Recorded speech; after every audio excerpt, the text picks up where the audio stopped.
अब आरंभ होता अगला अधिकरण है यजुर्वेदाधिकरणम, या इसका नाम वाक्याधिकरण भी बोलते हैं। यजुर्वाक्याधिकरणम, यजुर्वेदाधिकरणम यजुर्वाक्याधिकरण भी बोलते हैं। इन यजुष के बारे में निर्णय दे रहे हैं, इनको यजुर मानना चाहिए या नहीं मानना चाहिए। 15वां अधिकरण है पंचदशाधिकरणम आरचयति इषेत्वादिर मंत्र एको भिन्नो वैकः क्रियापदे असत्यर्थ स्मारकत्वाद एकादृष्टस्य कल्पना छेदने मार्जने चैतौ विनियुक्तौ क्रियापदे अध्यारते स्मारकत्वात् मंत्रभेदवर्थभेदतः। अर्थ के असमारक है, एक आरती बोधक होता है, अनेक अर्थ बोध नहीं कर रहा है, इसलिए एक ही मंत्र मानो। पूर्व पक्ष है ईशेत्वा ऊर्जेत्वा, दो मंत्र है, एक मंत्र है। एको भिन्नो वा, पूर्व पक्षी कह के एक, क्यों? एक ही क्रियापद है। एक क्यों? क्रियापदे असति, वास्तव में कोई क्रियापद है ही नहीं साथ में, आपको अध्यार करना पड़ता है। एक क्रियापद अध्यार कर लो। ईशेत्वा ऊर्जेत्वा, यहां पर क्या है? कोई क्रियापद सुनाई दे रहा है? अतः कहते हैं क्रियापदे असति,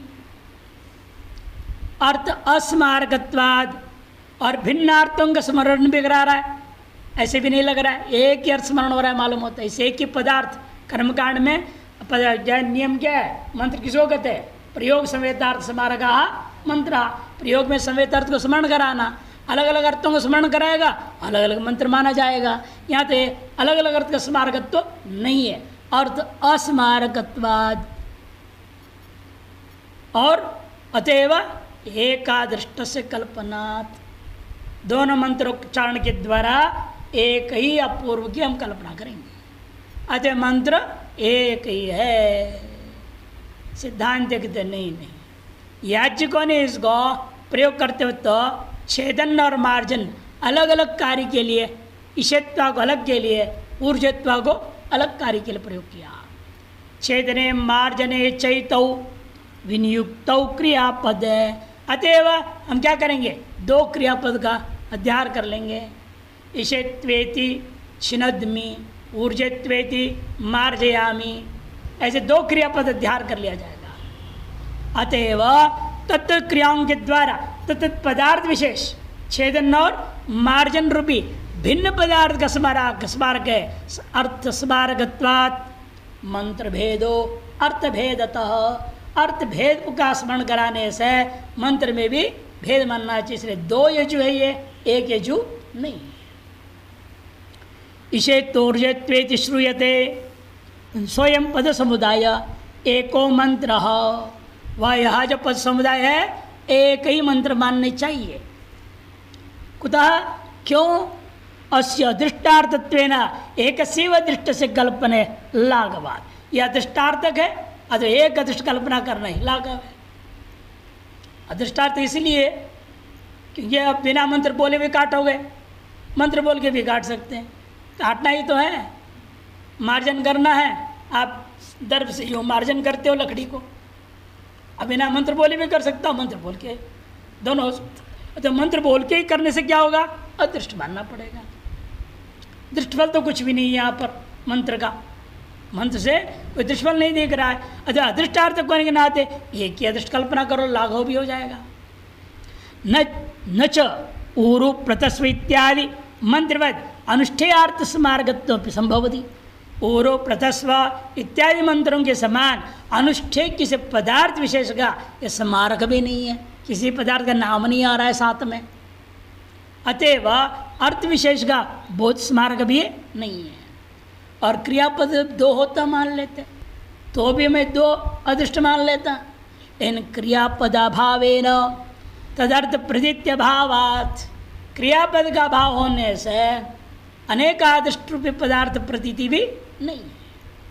इति प्राप्ते ब्रूमः, सिद्धांत गत नहीं है।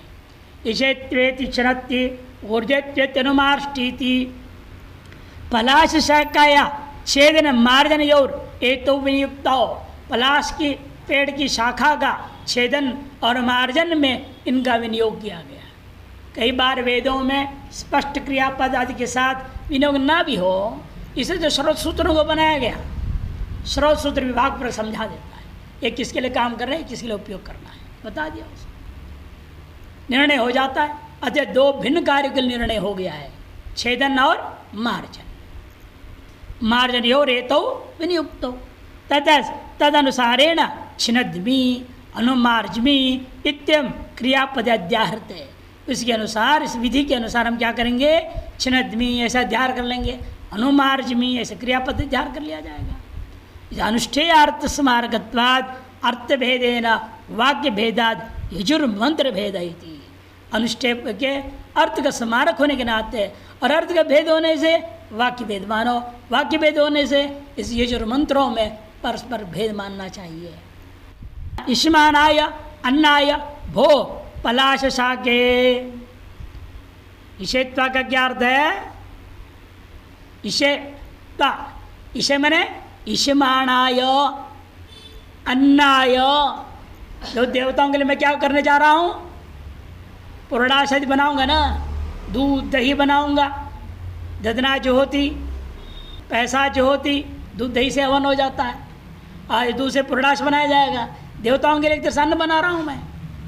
इसलिए इष्मानाय अन्नाय इति इषे, इष धातु से चतुर्थ के क्वेश्चन, इषे, इषे का अर्थ क्या ले रहे हैं, इष्मानाय अन्नाय त्वा भो पलाश शाके, त्वा मने त्वाम छिन्नद्मि, ये अर्थ हो जाएगा। फिर ऊर्जे त्वा में क्या होगा, ऊर्जे मने रसाय बलाय वा त्वाम अनुमार्जमि, पूर्ण रस प्राप्ति और अनगत बल प्राप्ति के लिए मैं आपका मार्जन भी कर देता हूँ।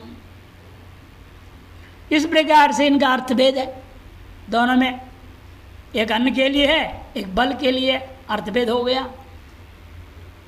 एवं आयुर्यज्ञेन कल्पताम प्राणो यज्ञेन कल्पताम इत्यादि, यहाँ तो क्रियापद है कल्पताम, एक ही क्रियापद है, फिर भी वाक्य में भेद मानूंगा, क्यों, पदार्थ भेद है, एक आयुष की कल्पना करता है, एक प्राण की कल्पना।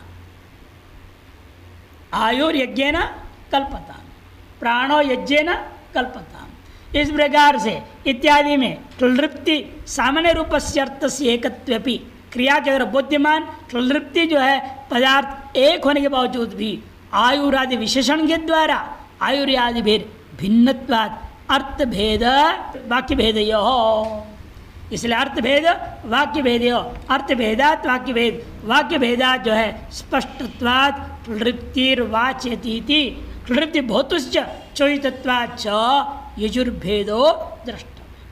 द्वितीय दृष्टांत में भी यजुर्वेद मानना ही पड़ेगा, क्यों, कारण क्या है, यदि क्लृप्ति धातु सामान्य रूपेण प्रयोग किया है, एक है, लेकिन उसे विशेषण क्या जोड़ा, आयु कल्पिताम प्राण कल्पिताम, इस वजह से आयु और प्राण रूपी पदार्थ का भेद हो गया। आयुरादि फिर भिन्नत्वाद अर्थ भेद हो गया, अर्थ भेद होने से वाक्य भेद मानना पड़ेगा, वाक्य भेद होने से यजुर मंत्र का भेद मानना पड़ेगा, स्पष्टत्वात्। और दूसरी बात, ये सब एक ही मंत्र होते, जो इनका आरंभ में विधि आया है, विधि क्या कहता है, क्लृप्तिर्वाच्यति, क्लृप्तिर्वाच्यति, क्लृप्ति का है द्वितीय का बहुवचन, द्वितीय का बहुवचन, क्लृप्त शब्द युक्त जो ये ऋचाएँ हैं, इन ऋचाओं को आप पाठ करें। बहुवचन किसे प्रयोग कर दिया, एक कल्पताम कल्पताम कल्पताम जितना बोल रहे हैं वो सब एक ही था, तो बहुवचन नहीं होना चाहिए विधि में। आरंभ में विधि जो किया बहुवचन किया है, इस मतलब बहुत क्लिप्ति युक्त वाक्य मानना पड़ेगा, एक वाक्य दो वाक्य मानने से काम चलेगा। वही करें क्लिप्तिर्वाच्यति क्लृप्ति बहुत्वस्य चोदितत्वाच्च विहितत्वाच्च यजुर्भेदो द्रष्टव्य, इस यजुर्वेद का भेद मानना पड़ेगा, यजुर्भेद मानना चाहिए। 16वाधिकरण आरंभ होता है, षोडशाधिकरण मारचेति आनुषंगाधिकरणम शंगाधिकरण या अनुशंगाधिकरण भी कहते हैं। दो प्रकार के भी अनुषंग होता है। जैसे व्याकरण में आप पढ़ते हो ना, व्याकरण में क्या होता है, गंगा स्रोतन्याय, पूर्व सूत्रों से आगे जाता है, और दूसरा है सिंहावलोकन्याय। सिंहावलोकन में क्या है, आगे का पीछे आता है, दोनों उल्टा चल रहा है कि नहीं, पीछे का आगे जाना, आगे का पीछे आना। यहाँ पर अलग अलग नाम से वो लोग बोल देते हैं, अलग अलग न्याय बताते व्याकरण में। वह तो एक ही नाम है अनुषंग, पूर्व का उत्तर में अनुषंग, उत्तर का पूर्व में अनुषंग। ये दोनों अधिकरण अनुषंगाधिकरणी है। कौन से, 16वें और 17वें। अथवा 17वें का नाम थोड़ा अलग कर देते हैं, अध्यार अधिकरण कर देते हैं। जब पूर्व में भी आपने अध्यार किया ही है, अभी आपने क्या किया, छिन्नद्मी मार्जमी, ये तो अध्यार किया आपने। एनवाधिकरण का नाम रद्द किया, यजुर भेदाधिकरण, यजुर वाक्य भेदाधिकरण। और यहाँ पर जो अनुषंगाधिकरण और अध्याराधिकरण नाम से भी अलग अलग कर देते हैं। तो दोनों का कई लोग एक ही नाम दे दिया, अनुषंगाधिकरण। एक पूर्वानुषंगम है, एक उत्तरानुषंग है, इतना ही फर्क है। दृष्टांत दे के उठा रहे, या ते अग्ने रजयति अध्याहारो यद वा अनुषंजनम तनुरित्यन्यशेषत्वाद् अध्यारोत्र लौकिकः वेदाकांक्षा पूरणीया वेदे नित्यनुषंजनम अन्यशेषोपि बुद्धिस्थो लौकिकस्तु न तादृशः। या ते अग्नि इत्यादि मंत्र है, या ते रजा इत्यादि मंत्र है। 3 मंत्र यहाँ पर, सोना, लोहा, चांदी, 3 को बोलेगा। पहले लोहे का, अग्नि का, लोहे के साथ, और जो उग्रम बचो जो अपाप आई थी, रज के साथ है, और सोने के साथ। अग्नि रजाशया, रज मने वहाँ पर रजत, चांदी। हराशय, हरा मने सोना, हराशया। 3 अलग अलग मंत्र हैं। इन तीनों को मिला के एक मानना चाहते पूर्व पक्षी। हम सिद्धांत तीनों अलग अलग ही मानना पड़ेगा। कैसे करेंगे, याते अग्ने रजा इति अध्याहारो यद्वा अनुषंजनम। वहाँ भी अलग अलग अध्यार करके 3 कर दूँ, ये एक एक अनुषंग कर दूँ।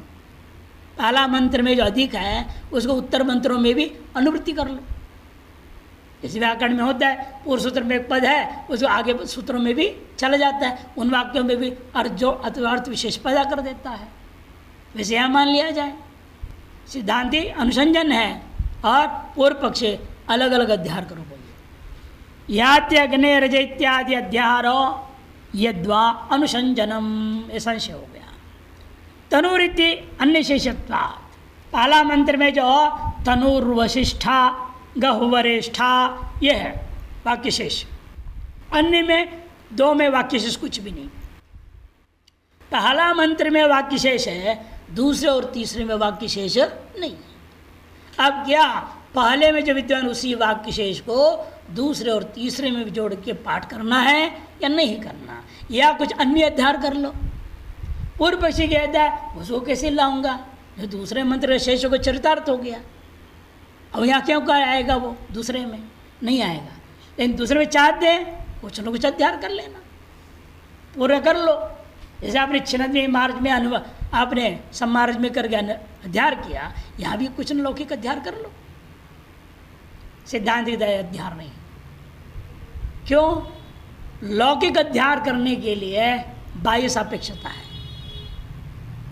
और अनुषंग करने में क्या है, पहला मंत्र में जो वाक्य शेष में है उपपत्ति में स्थित है ना, शीघ्र उपस्थित होगा।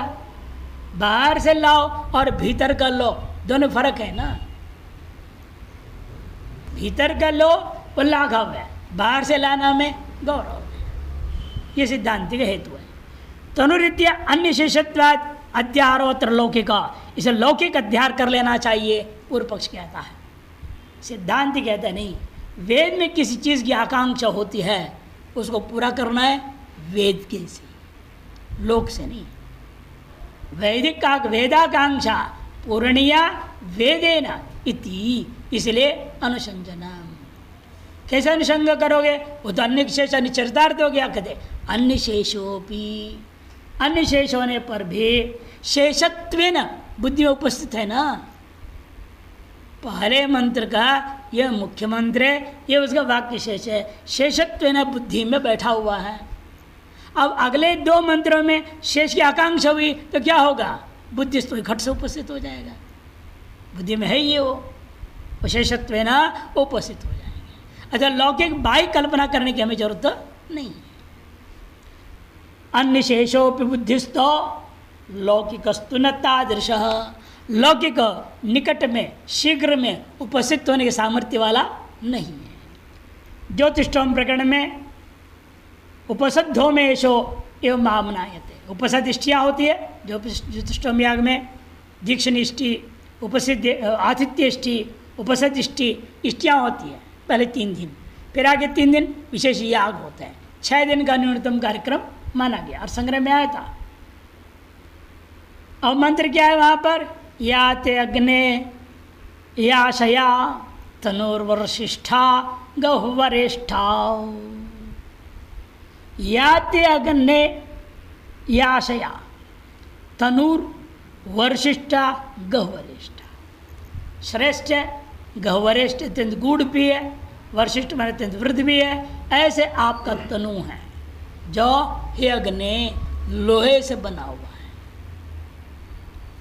उग्रम वचो अपाबधीत, त्वेषम वचो अपाबधीत स्वाहा, ऐसा है। यहाँ पर वाक्य शेष को जो अंत वाला हिस्सा है, या त्यग्ने रजाशया या त्यग्ने हराशया इति। या त्यग्ने वाशया, वहाँ पर क्या लेना है, याशया से लोहा, रजाशया से चांदी, हराशया से सोना। अयम अर्थ स्वयं अर्थ बता रहे, अयसा रजतेन हिरण्येन च निर्मिता। अयसा न लोहा, रजतेन चांदी, हिरण्येन मने सोना, इससे निर्मिता अग्नि तिस्रस्तनवः। निर्मित अग्नि का 3 अलग अलग शरीर है, तनु है, तनवा। लोहे से निर्मित अग्नि, चांदी से निर्मित अग्नि, सोने से निर्मित अग्नि का तात्पर्य क्या होगा है? अग्नि तो अग्नि है या नहीं? सोने से अग्नि का निर्माण, चांदी से अग्नि का निर्माण, सोने से अग्नि का निर्माण क्या होगा? अग्नि का 3 शरीर है, बोल दिया। लोहे का शरीर, चांदी का शरीर और सोने का शरीर। ये सीधा है। जब ज़्यादा धुआं होगा ना, काला काला काला दिखता है, तो लोहा शरीर हो गया। एकदम तेज चल रहा है तो सफ़ेद हो जाता है, चांदी शरीर हो गया। अब पीला पीलापन रहता है तो स्वर्णमय शरीर हो गया। एक ही अग्नि में 3 हो। वैदिक व्यवस्था है। काला है तो समझो लौहमय शरीर वाला अग्नि, सफ़ेद आग चल रहा है तो चांदीमय शरीर वाला अग्नि, और पीलापन से युक्त, लाल पीला से युक्त है तो सोनेमय शरीर वाला अग्नि समझो। अब उस मंत्रों में तासु आद्या या यम उक्ता, आद्य जो यजु में ये जो कहा गया, तनु 7 शयेन वृद्धा, और शरीर कैसा है? 7 से वृद्ध है, ये कहा गया। गहुवरे तीक्ष्णे द्रव्ये लोहे अवस्थिता। तीक्ष्ण द्रव्य मान लोहे में अवस्थित है। और तया तन्वा शुद्ध पिपा से उपपातकम वीर हत्याय महापातकंच हतवानसी। तार शरीर के द्वारा अब भूख प्यास को खत्म कर देते हो। उपपातक रूपी दोष, वीर हत्या महापातक दोष, सारे दोषों का हतवानसी, नष्ट कर देते हो। ऐसे प्रशंसा है अग्नि का। तथा च ब्राह्मण, उसे ब्राह्मण भाग में भी आया, उग्रम वचो अपावधीत, त्वेषम वचो अपावधीत स्वाहा इति। असनया पिपासे हवा उग्रम वचा। उग्रम वच से क्या अर्थ लेना है? भूख और प्यास। और एनश्च वैरहत्यंच त्वेषम वचैति, और पाप का नाश होना और जो वीर हत्या, ये दोनों हैं त्वेष वच, इन शब्दों का अर्थ है। तत्र स्वाहांत प्रथमो मंत्र संपूर्ण वाक्यत्वात् निराकांक्ष, केवल पहले मंत्र में स्वा शब्द अंत में है, वही परिपूर्ण है, इसे लगता वही एक ही मंत्र है। बाकी दो में वाक्य शेष भी नहीं है, स्वा अंत में भी नहीं है। द्वितीय तृतीय और आकांक्षा पूरयितुम उचितो लौकिको वाक्य शेष अध्यार्तव्य, और द्वितीय तृतीय वाक्यों को भी आकांक्षा की पूर्ति करने के लिए आपको क्या करना चाहिए, और कुछ न कुछ लौकिक वस्तु अध्यार करो। हाँ, कोई उचित है, पूरयितुम उचित, अतः लौकिको वाक्य शेषो अध्यार्तव्य। नहीं धनुर वर्षिष्ठा इत्यादि भागस त्योरन्वेतुम योग्य, तो पहले मंत्र में जो तनुर वर्षिष्ठा गौ वरिष्ठा उग्रम वचो अभाबादित तंतेशो अभाबादित, उनको यहाँ जोड़ना, दूसरे तीसरे में जोड़ना उचित नहीं है, ये पूर्व पक्ष कहता है। अन्वेतुम न ही योग्य तस्य प्रथम मंत्र शेषत्वात् इति प्राप्ते ब्रह्मा, जो प्रथम मंत्र का शेष होकर के उसे अन्वय होकर चरितार्थ हो चुका है, अब उसको आगे कोई आकांक्षा ही नहीं है, अतः दूसरे जगह उसका अन्वय करने की आवश्यकता नहीं। इति प्राप्ते ब्रह्मा, सिद्धांत कहते नहीं, वैदिक और मंत्र और आकांक्षा वैदिक नैव वाक्य शेषेण पूर्णीया, वैदिक मंत्रों में किसी प्रकार की आकांक्षा होती हो उसको वैदिक मंत्रों के द्वारा वाक्य शेष आदि के द्वारा ही पूरा करना चाहिए, और लौकिक का वहाँ पर खिचड़ी नहीं पाकना है, अन्य चीज़ों क्यों डालेंगे फालतू के। लौकिक वस्तु तो वैसे भी अपने आप में अपवित्र ही है कि नहीं, जो वैदिक मातृत्व तो प्रमाणिक है, लौकिक तो प्रमाणिक है ही नहीं, कैसे हम जोड़ दें इसको। जब तक उसको प्रामाणिक करने के लिए शास्त्रीय को सिद्धांत होना चाहिए, उसके लिए जब निदर्शन और गए कहाँ लौकिक का अध्ययन कर सकते हो, कहाँ नहीं कर सकते, ये सब तय करेंगे। यहाँ पर हमारे पास जहाँ श्रौत कोई व्यवस्था प्राप्त नहीं हो वहाँ लौकिक अध्ययन कर लो, ये वाक्य पूरा करना है हमने, लौकिक अध्ययन कर लूँगा। लेकिन जहाँ शास्त्रीय व्यवस्था है, वैदिकी जो है आकांक्षा पूर्ति, दूसरा हमें शेष प्राप्त हो रहा हो, उसको चरितार्थ करके त्यागना ठीक नहीं, वो अधिक काम करने दो उसको, आगे भी अनुवृत्ति होने दो, अनुषंग होने दो उसको। तथा तनुर्वर्षिष्ठ इत्यादि भाग उत्तरोर मंत्रोरपि अनुसज्जते, आगे के दोनों मंत्रों में उसका अनुषंग होगा। यद्यपि असौ अन्य मंत्र से शेष, यद्यपि जो वाक्य शेष है वो अन्य मंत्र का शेष है, तथापि बुद्धिस्थ संकल्पनीयात अध्यारात सन्निकृष्यत है, जो बुद्धि में स्थित है, पूर्व में प्रयोग होकर के प्रसिद्ध हो चुका है, चरितार्थ हो चुका है, मैंने प्रसिद्धि भी हो चुकी है, यथार्थता है, उसके प्रयोजन सिद्धता है, प्रयोजनवत्ता वहाँ पर है, अतः अध्यारात उसी को सन्निकृष्यत है। तस्मात् अनुषंग कर्तव्य, से पूर्व मंत्रस्थ वाक्य शेषों को उत्तर मंत्रों में अनुवृत्ति या अनुषंग कर लेनी चाहिए। सत्रवाधिकरण आरंभ होता है, अध्याराधिकरणम या भी आनुषंगाधिकरणम भी कहते, इसलिए नानुषंगो अनुषंगो वा छिद्रे नित्यस्य शेषिणौ चित् पतिस्त्वेत्यनाकांक्षा वतो नात्रानुसज्जते कर्णत्वं क्रियापेक्षं क्रिया चैका पुनात्विति मंत्रत्रे अतस्तद्वारा सर्वशेषानुसज्जते। ना कहते पूर्व पक्षी नानुषंग अनुषंगो वा, शंका उठाया अनुषंग नहीं करना चाहिए या अनुषंग करना चाहिए, कहाँ पर? छिद्रेण इत्यादि मंत्र में। इसका जो शेषिणो चित्पतिस्त्व इत्यादि वह अनाकांक्षा, आकांक्षा ही नहीं, अतो नात्र अनुसज्जते, इसे अनुषंग करने की जरूरत नहीं। तब कहते नहीं, देखो क्रियावाचक है ना, क्रिया है तो कार्य की अपेक्षा करेगा, कर्ण की अपेक्षा जरूर करेगा, बिना कारण का कोई क्रिया हो नहीं सकती। अन्य कारक हो या न हो, कारण होना जरूरी है, कर्ण के बिना क्रिया संपन्न नहीं हो सकता।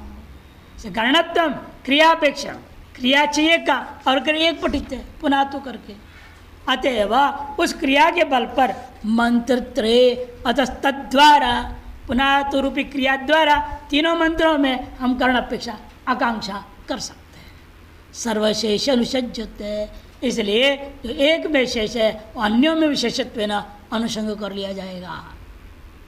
ज्योतिष्ठों में दीक्षा प्रकरण पठ्यते, ज्योतिष्ठों का दीक्षा प्रकरण में यह पाठ है। क्या पाठ है?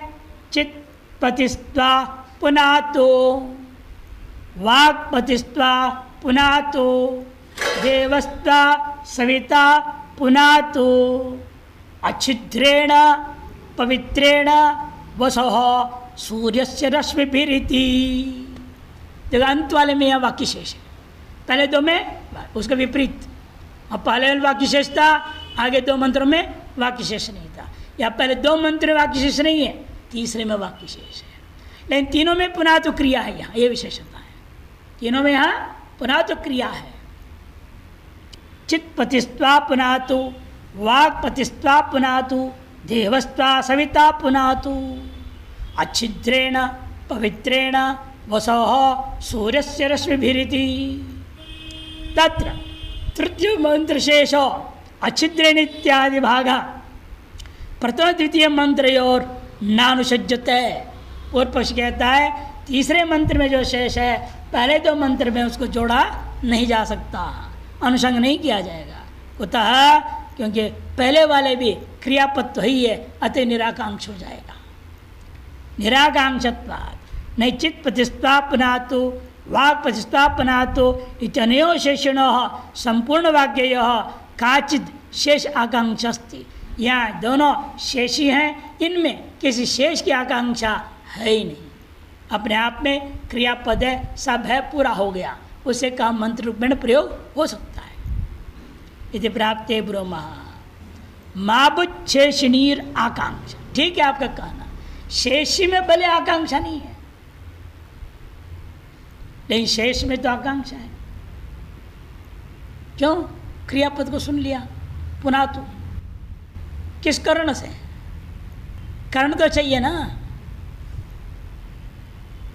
भैया आपने छेदन सुन लिया, कर्ण क्या है? किससे काटा? तलवार से काटा, कुठार से काटा, चाकू से काटा, किससे काटा?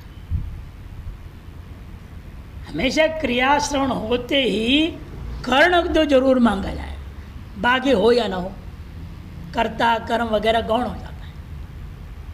मुख्य कर्ण कि वही व्यापार मानो करके कार्य को उत्पन्न करेगा ना। व्यापार कहाँ होती है?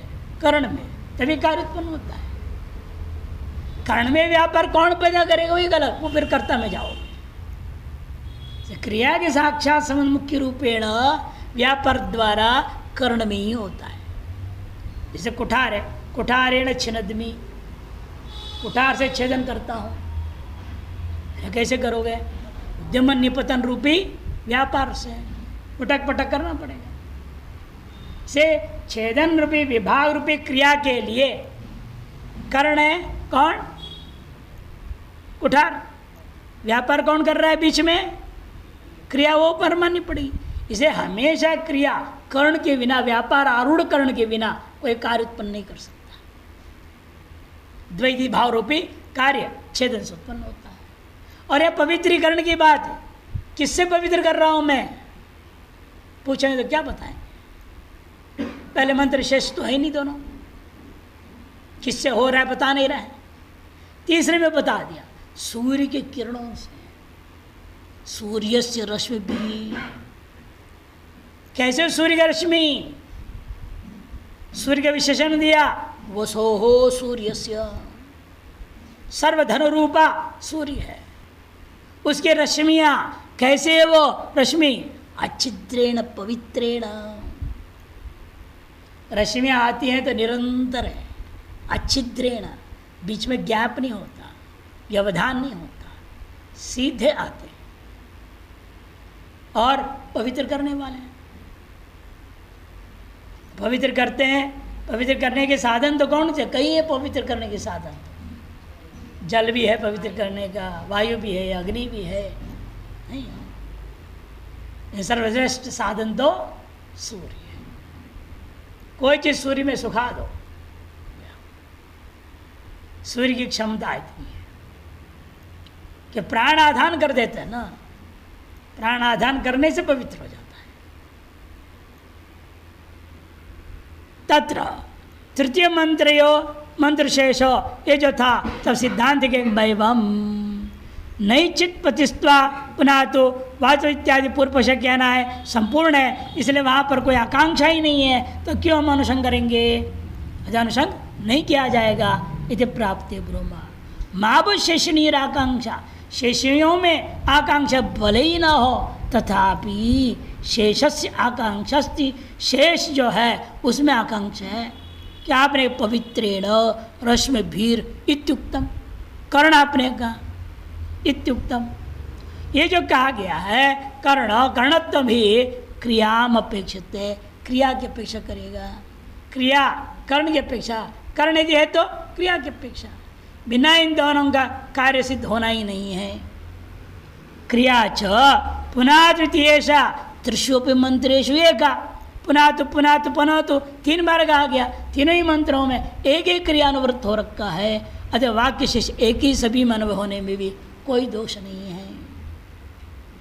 तया क्रिया संबद्ध शेष क्रिया द्वारा तृतीय मंत्रे निरपेक्ष अपि यथा अन्वेति, वह क्रिया से संबद्ध जो शेष है क्रिया के द्वारा जैसे तृतीय मंत्र में निरपेक्ष होने पर भी अन्वय हो गया, तथा पूर्वयोर भी अन्वय तुम रहती, पूर्व में विद्वान प्रथम और द्वितीय मंत्र में भी अन्वय करना उचित है, योग्य है। तस्मात् अनुषंग अस्ति अनुषंग हो, अनुषंग अवश्य करना चाहिए। बस आगे से पीछे आ रहा, पहले पीछे से आगे गया, इतनी अनुषंग की प्रक्रिया है। अब 18वां अधिकरण आ रहा है, व्यवाय अधिकरण नाम से उसका नाम। व्यवाय मन व्यवधान, वाक्य शेष यहाँ भी है, अनुषंग करना है। इन कैसे करेंगे? पहले एक मंत्र में है, दूसरे में नहीं है, तीसरे में है। अब पहले वाले को दूसरे में लाया जाए या तीसरे वाले को दूसरे में लाया जाए, लावे ही ना, क्या करना है? वही पूछ रहा है। गच्छताम शब्दस्य अनुषंगोस्ति न वा उपरि संयज्य पतिरित्यत्र योग्यत्वा स्वस्ति पूर्वत तदेक वचनम मध्य मंत्र्यंगानित्यनेन ही नान्वेति तद्यवायेन नोपर्यनुसज्जते। यहाँ पर पूर्व पक्षी अनुषंग करो बोलता है, सिद्धांति कहते नहीं, अनुषंग नहीं करना, क्योंकि एक वचन और बहुवचन विरोध है। वहाँ पर क्या पुनः तू एक ही था, उधर एक ही क्रिया थी, एक क्रिया सर्वत्र अन्वयी हुआ था, यहाँ तो अलग अलग हो रहा है। इसलिए इसका शेष उसके साथ, उसका शेष इसके साथ हम जोड़ करके नहीं बोल सकते हैं। गच्छताम इत्यादि वाक्य शेष है, शब्दस्य अनुषंगो अस्ति पूर्व पक्षी नवा अथवा नहीं, ऊपरी ऊपर वाले में, तब कहते हैं संयज्य पतिरित्यत्र योग्यत्वा स्वस्ति पूर्वत। संयज्य पति इत्यादि वाक्य में भी शेष की अन्वय करने की योग्यता है, शेष की आकांक्षा है वहाँ पर भी, अतएव वहाँ भी अनुषंग करके अन्वय कर देना चाहिए। पूर्वत यानी पूर्व 2 अधिकरण में जैसा आपने किया। तब सिद्धांत के नहीं, तद एक वचन, वहाँ तो एक वचन है, मध्य में जो मंत्र में अंगानी इत्यनेन बहुवचन कर दिया। अब एक वचन बहुवचन का परस्पर अन्वय कैसे करोगे? अंगानित्यनेन ही नान्वेति न व्यवाय तद व्यवायेन, इस व्यवधान के कारण से न ऊपरी अनुसज्जते, आगे भी अनुषंग नहीं होगा उसका, न पहले वाले का दूसरे और तीसरे में आएगा, न तीसरे वाले का दूसरे और प्रथम में जा सकता, कि परस्पर विरोधी वचन के कारण से व्यवधान हो गया, अतएव अनुषंग नहीं होगा। अग्निशोमीय पशु की याग में के प्रकरण में श्रूयत है, संते प्राण वातेन गच्छताम सम्मंगानि यजत्रैहि संयज्य पतिर आशिषेति। अयम अर्थ, स्वयं अर्थ बता रहे इन मंत्रों का। भो पशो, तव प्राणो वातेन बाह्येन वायुना संगच्छताम। ते प्राणो वातेन संगच्छताम, कैसे किसको बोल रहे हैं? पशु के लिए। हे पशु, तुम्हें अब काटने वाले हम हैं, तुम्हारे प्राण इस महावायु से कीभूत होकर के तुम्हारा उद्धार हो गए, और तुम्हारे जो अंग हैं 10 अंगों में से मांस निकालूंगा, उसे मैं हवन करूँ। यानी बात तो सुन के लोग बोलते हैं यदि पशु के वध से पशु को स्वर्ग मिलेगा, आप अपने बाप का ही वध करके डाल दो, बाप को सीधा स्वर्ग पहुंचा दे। तर्क करने वाले, भाई बाप को वध कर विधि होता तो भी हम कर लेते, विधि नहीं है ना, तुम्हारे तर्क से थोड़ी हम चलेंगे। विधि बताओ, वहां तो पशु ना यजेत विधि है, पित्रा यजेत विधि है क्या? यदि होता तो उसको भी काट देते। यही मंत्र बोलते, तुम्हारी आत्मा स्वर्ग में जाएगा, चिंता न करो, हम तुम्हारे 10 अंगों को हवन में डाल रहे, क्योंकि विधि है। जहाँ जैसी विधि उसके अनुसार चलेंगे, जहाँ विधि नहीं है उसको कर रहे बोल रहे, उसके लिए बात कहा जा रहा है। यह पशु को बोल दे, भो पशु तव प्राणो वातेना बाह्येन वायुना संगच्छता, वायु वायु के साथ एक ही भूत होकर तुम स्वर्ग को प्राप्त करो। तब हृदयादि अंगानी, और तुम्हारे अंगानी यजत्री समगच्छता बोलना चाहिए ना, गजे हम जुड़ेगा क्रियापद। अंगों के तुम्हारे जो है 10 अंग है, यजत्री देवताओं के माध्यम से तुम्हारे ही लाभ के लिए पहुंचाएंगे। हृदयादि अंगानी याग विशेष ही संयुज्यंताम, और सम यज्ञपतिर आशिषेति एवमेव यज्ञपतिर आशिषापि संयुज्यताम। यज्ञपति मेरे यजमान, यजमान की जो कामना है उसके भी हम उसका संयुक्त कर देवे। इस प्रकार से मंत्रार्थ है। तत्र यज्ञपतिरित्यस्मिन् तृतीय मंत्रे समिति उपसर्गस्य क्रियापदाकांक्षत्वात्, तृतीय मंत्र में समय उपसर्ग और द्वितीय मंत्र में भी समय उपसर्ग में क्या है? आकांक्षा, क्रियापद की आकांक्षा है कि सम क्या है? उपसर्ग संज्ञा कब होता है? क्रिया के योग में ही। संगच्छताम, संयुज्यताम बोल रहे हैं ना यहाँ पर, और जो है सम युज्यताम, दो जगह संयुज्यताम बोल दिया, पहले में संगच्छताम थी, तो क्रियापद का अध्यार तो करना पड़ा। तत्र यज्ञपतिरित्यस्मिन् तृतीय मंत्रे समिति उपसर्गस्य क्रियापदाकांक्षत्वात् प्रथम मंत्रगतस्य गच्छतामिति पदस्य एकवचनान्तस्य यज्ञपद शब्देन अन्वेतुं योग्यत्वात्, यज्ञपद शब्द के साथ अन्वय करना तो संभव है। पूर्वत बुद्धिस्तत्वेन सन्निहितत्वात् आकांक्षा सन्निधि योग्यता सद्भावेन क्रियापदम अनुषज्यति प्राप्ते ब्रूम। पूर्व पक्षी कहता है कि जो है वहाँ पर यज्ञपति शब्द के साथ जैसे अन्वय करने की योग्य है वो, इसलिए पूर्व अधिकरण में जो निर्णय दिया बुद्धिस्ट वैदिक शेष जो उपस्थित है उसी को अन्वय कर दो, लौकिक कल्पना नहीं करना, उसके आधार पर हो पूर्वतम कहते हैं। यहाँ पर भी जो है पूर्वत बुद्धिस्ट के द्वारा जो सन्निहित भी है, आकांक्षा भी, सन्निधि, योग्यता, तीनों वाक्यार्थ निर्णय करने का हेतु है वो उपस्थित है यहाँ, अतः क्रियापद का अवश्य अनुसरण करना चाहिए। इति प्राप्ते ब्रूमः। मध्यम मंत्र है, बहुवचनांतेन समस्या है तीनों को जोड़ने में। मध्यम मंत्र में क्या हो गया? सम अंगानि यजत्रैहि, यजत्रैहि भी क्या है? बहुवचन, अंगानि भी बहुवचन। अंत वाले में तो एक ही यजमान है, एक भाई यज्ञपति एक वचन है, पहले वाले में भी एक वचन है, इसलिए दोनों में तो परस्पर अन्वय हो सकता था, इन बीच वाले में अन्वय कैसे करोगे? और बीच वाले व्यवधान जब बना हुआ है, पहले वाले तीसरे में पहुंचेगा कैसे? इसलिए इसका नाम व्यवहाराधिकरण, व्यवधान है, इसलिए नहीं आ सकता है। मध्यम मंत्रे बहुवचनांतेन अंगानित्यनेन अन्वेतुम योग्यत्वात्, अन्वय करना योग्य नहीं है, अतः तद व्यवहारेण बुद्धि सन्निधि अभावात् उसकी व्यवधान के कारण से तीसरे मंत्र की जब पाठ करने लूँगा, पहला मंत्र का जो शेष था बुद्धिस्थ नहीं रह जाएगा। बुद्धि में था वो, तो दूसरे मंत्र में उसका अनुभव न होने से वो आया नहीं, अब बुद्धि में नहीं रहा। द्वितीय मंत्र उच्चारण काल में उसका पुनरुच्चारण न होने से बुद्धि से उसका लोप हो गया। तीसरे मंत्र में अब वो आ नहीं सकेगा।